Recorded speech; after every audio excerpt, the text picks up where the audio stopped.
LDF സർക്കാരിന്റെ വിദ്യാഭ്യാസ കച്ചവടത്തിനെതിരെ Thodupuzha PWD ഓഫീസിന് മുന്നിൽ നടന്ന ധർണ KPCC vice president AK Mani ഉദ്ഘാടനം ചെയ്തു. യൂത്ത് കോൺഗ്രസ് സംസ്ഥാന president Dean Kuriakose, BCC president Roy K Paulose എന്നിവർ പങ്കെടുത്തു.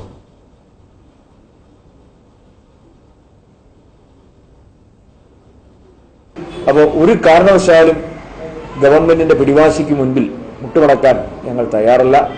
അപ്പോൾ ഈ അടിയന്തര പ്രശ്നത്തിൽ ശ്രദ്ധ ക്ഷണിക്കുന്നതിന് വേണ്ടി ബഹുമാനപ്പെട്ട കേരള ഗവർണറെ സമീപിക്കുന്നതിനും ഞങ്ങൾ തീരുമാനമെടുക്കും. തിങ്കളാഴ്ച കൂടുന്ന UDYF-ന്റെ യോഗം അതിനെക്കുറിച്ച് ചർച്ച ചെയ്യും.